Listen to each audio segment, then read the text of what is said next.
다시 뵙게 돼서 반갑습니다. 오늘의 주제는 어떤 건가요? 예, 오늘은 우리가 그 시장에서 최근 인기 있다고 표현하면 좀 이상하긴 한데, 최근에서 이슈가 되고 있는 파도라는 회사하고요. 그리고 회사의 의사결정 기관인 주주총회와 이사회에 대해서 이야기해 볼까 합니다. 아, 그러면 우선 그 본인 파도를 자료를 한번 보고, 그, 가 요거 지금 파도 보이시죠? 파도. 네, 파도 요 보입니다. 회사인 거죠? 예. 이 회사 이름이 파도가 익숙하진 않네요. 최근에 상장한 회사고요.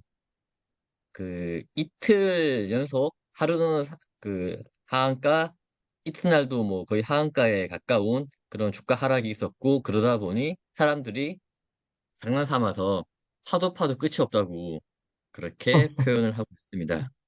이게, 이 회사의 문제가 뭐냐면요. 첫 페이지 좀 보여주세요. 예. 예. 최근에 상장을 했고요. 상장을 한지 한두 달이 안 된 걸로 알고 있습니다. 8월 7일에 상장을 했으니까 한 석 달쯤 됐네요. 음, 그리고 상장 어, 당시에 재무제표는 2분기까지의 재무제표로 상장을 했고, 이번에 상장을 한 후에 최초로 나온 그 실적 3분기 보고서 나왔는데, 3분기 7, 8, 9 석 달 동안 3억 매출을 했습니다. 매출액 3억, 영업이익은 150억 가량 손실. 이러다 보니까 시장에서는 상장할 때부터 좀 문제가 있었던 게 아니냐, 그런 이야기를 하고 있습니다. 근데 보통 이제 상장 신청을 하면, 상장 신청 적격성 보고서를 내면, 이게 지금 직전 연도 지정감사 받은 재무제표, 그리고 향후 매출 추정치나 그 계획치를 제출하게 돼 있거든요.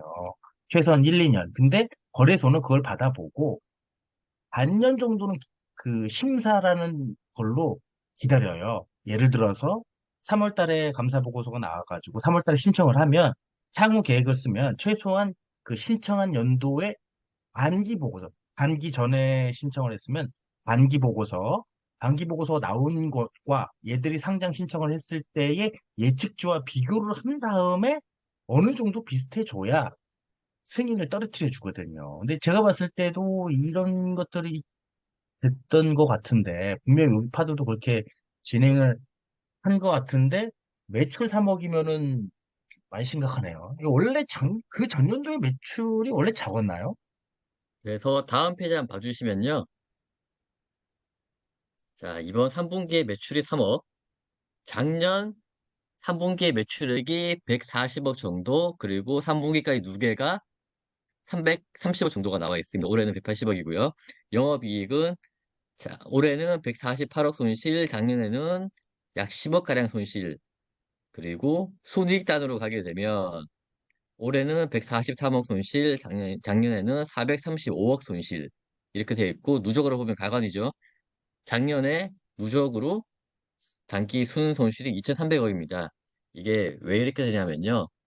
파도 같은 경우에 전환사채 같은 게 있어가지고 파생 음, 상품 손실이 잡힌 게 있는데 그것 때문에 그렇고요. 그 부분 나중에 제가 뒤에서 말씀드리겠습니다. 다음 페이지 봐보시면 파도에서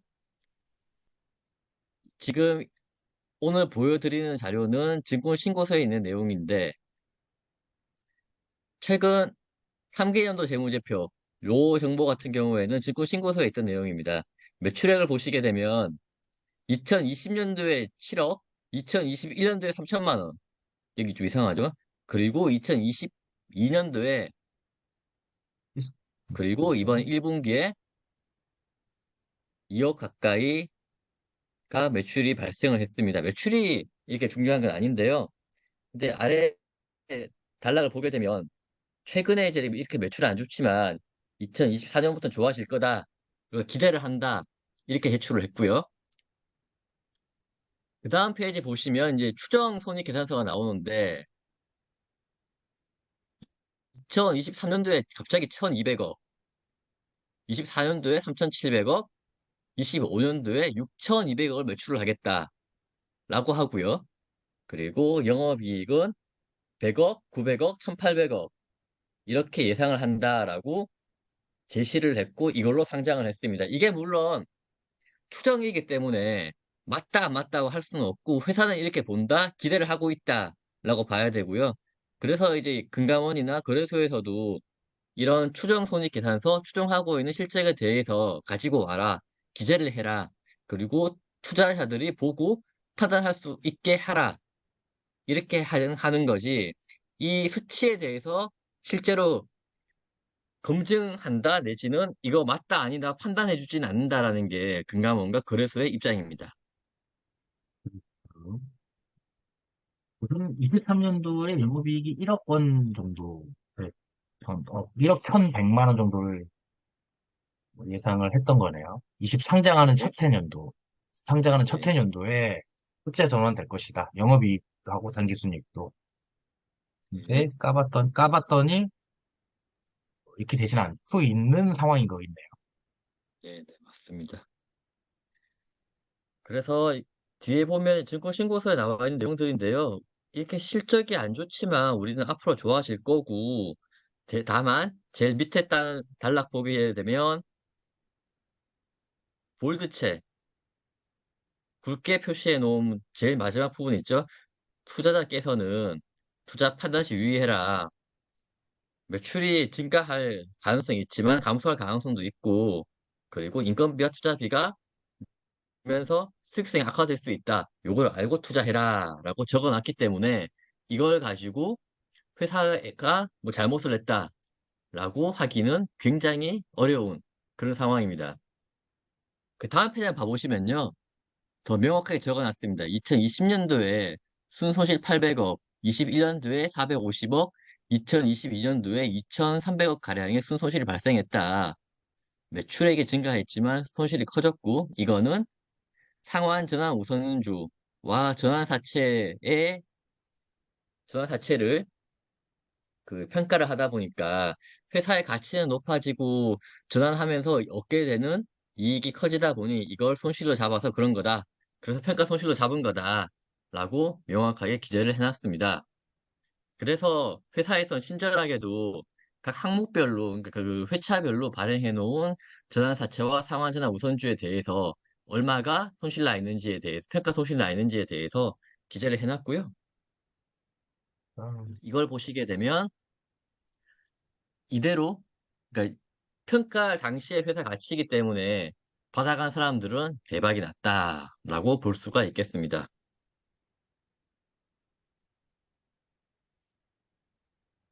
이건 뭐, 어마무시하네. 이, 우선 기본적으로 상환 우선주는 이게 상법상 배당 가능 이익이 없으면 영원히 상환할 수가 없거든요. 그래서 투자자한테 이제 투자 유치를 꼬드길 때 쓰는 방법 중에 하나가 상환 전환 우선주면 회사가 상장이 안 되면 상환을 하겠다라고 이렇게 이제 아름다운 멘트를 하는데 상장이 안 될 정도로 어려워진 회사면 상환할 수가 없어요. 네, 법상 그렇습니다. 법상. 실제로도 그렇고요.